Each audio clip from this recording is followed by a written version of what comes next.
Hey everyone, I am Kate Volman and I am here with Aaron Wormus. Hello, Hey Kate, Aaron. how are you? I am awesome. Thank you. How are you doing? I'm doing very well. As you can see, I've got some nutcrackers here. We're preparing for the holidays, decorating the house, and taking a couple of minutes break to talk to you. Which is awesome. So thank you. I appreciate that.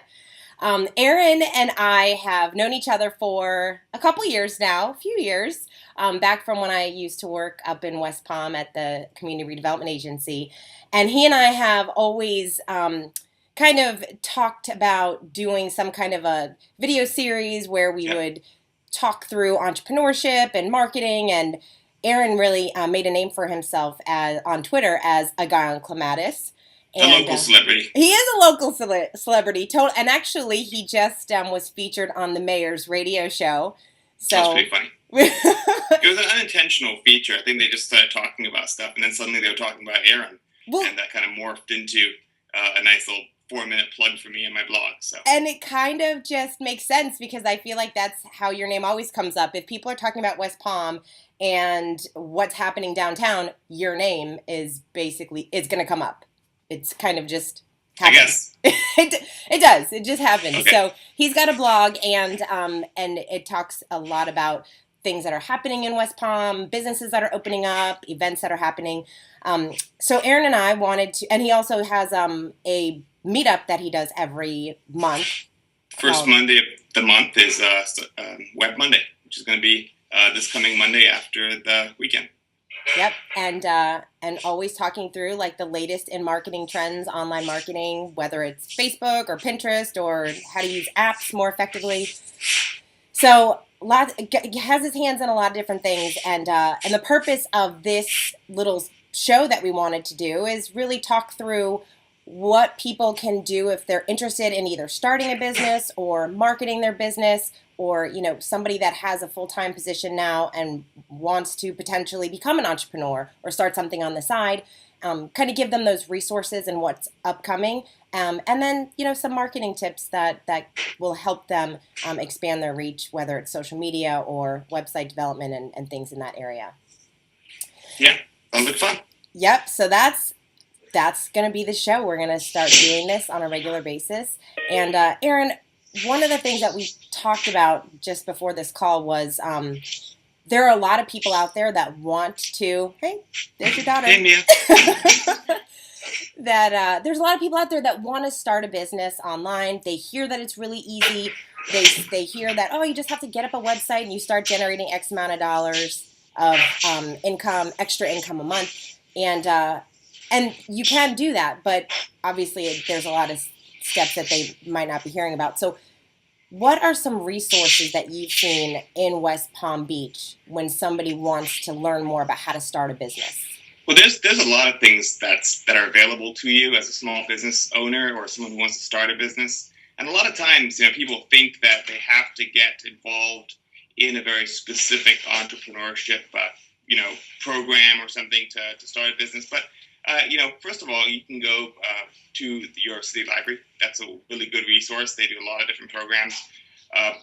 From everything from learning, basic bookkeeping and Excel. To learning how to do regular marketing, and that's something that probably applies to more places than just West Palm Beach, as your city library is generally a pretty good resource for that type of thing. But more specifically, if you want to go online, Meetup.com is a really good place to start. In that every different location you're in, whether it's a city or a county or a state, you'll find a lot of different places and resources available for that kind of stuff. So people who get together, whether it's I know right here is my meetup group, which I think is fun for people who are technology people to be able to come and meet, share ideas. It's also a good place for people who have businesses to come and talk to people who are in the know on various number of programming languages. I've had a lot of people out of that group. It's a great resource for companies who are growing. But there's also meetup groups. There's another one I'm involved with. It's a founders and funders group in Wellington, and they get together for breakfast. And basically, it's for people who want to take the next step in their business and maybe take on additional financing and get some funders to come and join them. It's people who maybe have a little bit of extra capital and want to invest in a startup. So there's those types of meetup groups as well. And then apart from meetup and apart from what is generally available, you have events like Startup Weekend, which are a phenomenal resource, a place you can go to, get together with some people and really learn a lot about the mechanics of opening a business. Because a lot of what opening a business is about the passion that you have.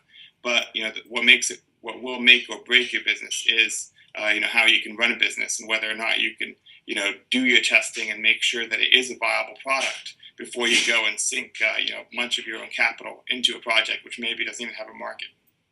Yeah, that makes a lot of sense. And as far as going to these events and stuff, it's really important because I feel like a lot of people, they get stuck in their little solo office when they get home and they're just by themselves and they're just kind of Googling stuff online and they're making things a lot harder than they have to be. There's a lot of people doing what they potentially want to do. So finding those resources, whether it's those meetups or just your local chamber of commerce or community Sure. type events, that makes it a lot easier to meet people that can really help you and make things a little less complicated, especially in the beginning when you're starting out. Let's talk about Startup Weekend because I love the concept of Startup Weekend. I didn't realize how many people didn't know what it was until I started telling people that I was going to Startup Weekend. And to watch people come with a business idea and then 2 days later, they have a business. Some people had gotten sales. They have websites up. And you were actually on the winning team of Startup Weekend. Not this past one, but the one prior to that one. Just when was it? Like last month, I think. So this is my third one that I've been to here in West Palm Beach. And the great thing about Startup Weekend is really the resources and the structure that's available. You come there, it's 54 hours of work, and generally you're working very hard with your team. So you come with an idea, you pitch it, you get a group of people together, and then you do as much as you possibly can to both connect with your team, to make sure that the product is viable, to get customer feedback, and then maybe even get some customers who want to invest or buy your product. So each time you go, it's a different group of people. I've been to this is my third one, and you really meet a lot of really cool young entrepreneurs in the process. Also, people like me who I've had a business for the last 10 years, and I wanted to come. I wanted to join last year. I wanted to join a small group of people and make something really cool happen, which is what I was very excited about and very happy that we ended up winning with our idea. The cool thing about it is really the process that you go to. Not every business that gets started at Startup Weekend will actually be one that will is a viable business or will win and actually make money, but it is a good process to go through, and it's a great way to spend your weekend. Yeah, and the one thing I really liked too is that it's all about taking action in that business. And like you mentioned before, going out there and seeing if you have a viable product or service. I've read tons of books that talk about how you start up a business, and so many people get so caught up into my logo has to look perfect, my website has to be up, and you just go out and sell. Like, is somebody going to actually buy what you want to sell, even if that is a service? And I laugh at one of my friends has a PR company, and she started getting clients and had a business for 2 years before she even got a website up, because you have to go out and pitch yourself and see if it's actually a good business model. So I love that idea of Startup Weekend, and it's always fun to meet different people that are entrepreneurial and have that same mindset. And this year we had a nice group of really young entrepreneurs as well. We had a couple high schools who sent a couple groups of kids with some young college kids who had some cool college related apps, which are very hot obviously these days. But it's a great place to go and talk and meet people. And I wanted to just mention what you said about making sure everything is perfect before launching. That's one of the biggest downfalls of a really successful company, is getting caught up in what you perceive to be a perfect product. Because they say the biggest enemy of good is perfect. Sometimes you're waiting and you're fiddling and you're spending a ton of money doing stuff that's completely unnecessary, when you can have a basic product and a good idea, and if you put it in the market, then your customers will tell you whether or not it's a good product and what features they actually need. So, if there's one thing that I would learn from Startup Weekend is to create that minimum viable product, going out, meeting people, making sure that it's a good idea, and then pitching it to the potential investors, which in this case are the judges. Yeah, no, definitely. We see I feel like that's one of the biggest things that I see when someone's when they want to start a business. So getting stuff out there. I love that. So when people like, what would you encourage people to do as far as they have that business idea? So first next step is, Well, it really depends on what the business idea is. There's your regular internet businesses, in which case you'd want to do whatever you can to start working on a product. So whether it's creating a mock-up or creating some type of thing that you can present to people, but a lot of times when you're talking about businesses, you also have the small business owner that's not necessarily creating a product, which would be something for the internet. Maybe they're a landscaping company, or maybe they're a company that does arts or some other type of product, which in a lot of cases are overlooked by the quote entrepreneurship community, but are the vast majority of the products and the businesses that are starting are those types of businesses. And for me personally, I think that learning who your market is and how you can reach them specifically through social media is kind of a general thing that you should do, regardless of what state your business is in. So even if you have a small, say, landscaping company, you can, use Twitter to get out there and connect with people. You can, do events. You can go networking.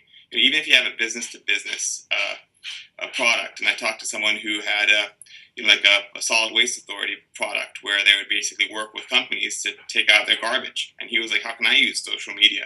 And I was like, you know what? The things that people are most interested in many cases are things that they come in contact with every day, but really don't have any connection to the people who are doing it, like your garbage man. So I told him, well, maybe a product for you would be, the garbage man that tweets, and you could have this as your company. And imagine, if you came to a municipality and says, hey, I can take care of your garbage, for the same price as my competitor, and look how much all of the customers who we serve love us, and show them your Twitter account, with the garbage man who's tweeting, and they see a lot of stuff. I'm sure they go to houses, they've got all kinds of stories to tell. So really anybody can use social media as a beginning springboard to start up their business and to find really good customers, and most importantly validate what their product is and how people use it. absolutely. I love that. I love how anybody can use, from YouTube to Twitter to Facebook. I mean, there are people that have just transformed the way that business is done Absolutely. with these platforms. So it's very exciting. All right. So Aaron, thank you so much for taking the time. Thank you. For those people that are local and want to learn what's going on in West Palm Beach, they can check out your blog at aguyionclematis.com. Yep. And I was on it the other day, and it's looking very nice. I saw you do a little redesign and everything, so yeah. I like it. And Aaron and I will just be we'll be doing this on a regular basis, just kind of bringing you upcoming events, things that are happening. If you have any questions, how can people find you, Aaron? What's the best way to reach you? Well, you can tweet me. That's probably the best way. Follow me on Twitter. I'll probably follow you back. Send me a tweet. Engage me. My Twitter is @aguyionclematis. I'm on Instagram @aguyionclematis. Facebook @aguyionclematis. So you can find me very easily. And just to start up a conversation, just tweet me, send me a direct message. My email address is really easy to find if you're on my website as well. And connect. And if you want, we can meet up for coffee or something. I'm generally available to chat or to talk with my friends and followers. You are awesome, Aaron. And you can find me on Twitter @Kate Volman. And I'm not quite the celebrity that Aaron is in West Palm, but hey, I'll try. I'll keep trying. So until next time, thank you, Aaron, and we'll see you guys soon. Okay.